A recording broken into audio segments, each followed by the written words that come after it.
Hi there. Today I'm talking about what it means to have a sexy, romantic, fulfilling, supportive, adventurous, loving relationship. You know, the type of relationship that most people say that they want. And a lot of us are looking for our partner to kind of bring these aspects in. And one of the more difficult things to examine is how is it that you're bringing that into the relationship? And before we even talk about that, it's about what do these things mean? What does it mean to be romantic? What does it mean to be sexy? What does it really mean to be loving? And in a lot of ways, I'm talking about things that are different than what we see in mainstream society or maybe even in the movies. A lot of those places are mimicking what we experience perhaps in teenage years.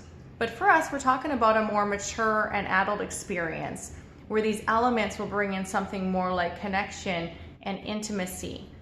And so to really look at what would that mean for you to be romantic?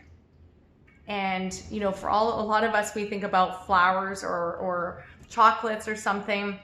And I sure hope that it's a lot more than that. And the more that you explore it, you're going to realize that it really is. Same thing with sexy, different from teenage years. What is sexy in your full adult sort of way?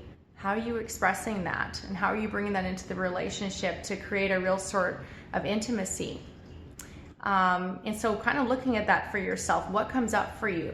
A really good place to start actually is just maybe even breaking them down as I am right now.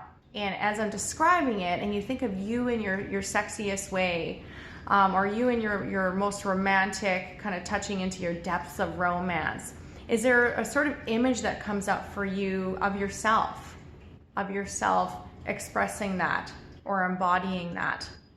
You might even have an image of yourself that's touching on several of them.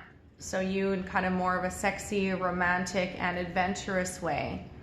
And just noticing that, is there an image that comes to you for yourself when maybe you already have embodied that or expressed that before? Or maybe there's an imagining that you have of yourself that you haven't yet showed up as for yourself, but also in your relationship. So really taking the time, what does that mean for you? So that you can, first off, be able to express the fullness of you in all these ways that for a lot of us have been quite suppressed, that we haven't expressed a lot of these things or had the sort of space to be able to do that. And now's the time to take it. And also at the same time, it helps you to get a sense of, to communicate that to your partner, what that really means. We've never really been taught any of this. And so it's kind of now where we're needing to examine a little bit more and not just take it for granted what we see everywhere else, what that means, but tune into yourself and what these different elements really mean for you. And so I'd be interested to hear more from you. What comes up for you? Is there a certain sort of image that comes to you of yourself? Even feel free to kind of sketch that. Or is there certain ways that you describe what sexy really means to you, what romance really means to you, more than flowers and chocolate? And feel free to share that with me. So that's it. Have a great day, and we'll talk soon.